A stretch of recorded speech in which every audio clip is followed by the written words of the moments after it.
ইসলামের কোনো বিধান না জেনে আমল করলে সওয়াল হবে কিনা, সওয়াব হবে কিনা? না, সওয়াব হবে না।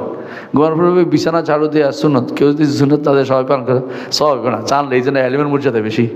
জানলে এক এক আমলে 10টা সওয়াব হয়, আর যে না জেনে আমলটা করলে সওয়াব হয় না। বুঝছেন কিনা? জানালা খুলছেন, বাতাস আসতেছে, উদ্দেশ্য ছিল মসজিদে আজান শুনবেন, জবাব দিবেন, তাহলে সওয়াব হবে। আজান খুলছেন, জানালা খুলছেন কি জন্য? বাতাস আসছে, সওয়াব নাই। আজান শুনলেও সব, মানে সব যে সওয়াবটা পাচ্ছেন, জানলা খোলা সব পাচ্ছেন। হ্যাঁ, আজানে জবাব দিলে আলাদা সওয়াব পাবেন, আলাদা কথা এটা।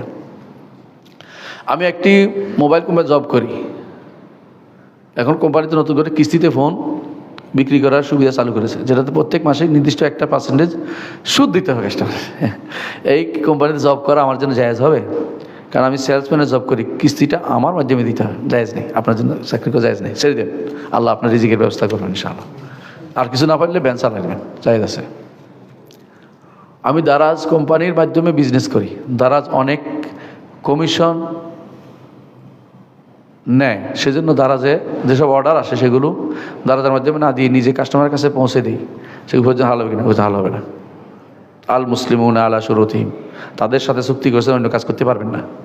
আপনি তাদেরটা ছেড়ে দিয়ে শুরু করেন, আবার দেখি আপনি পারেন কিনা। তাদের ব্যবহার করে একজন কোথাও চাকরি করলে ওটা অপব্যবহার করে আপনি কোনো কাজ করতে পারবেন না। আপনি একবারে ওরে লাভ দিল বলে আমি কাস্টমারে কম দিচ্ছি, তাও জায়েজ হবে না। উপকার করতে পারবেন না, আপনি চাকরিটা ছেড়ে দিতে হলে কারো প্রতিনিধি হলে তারটাই আপনাকে কাজ করতে হবে। কিছু সালাহ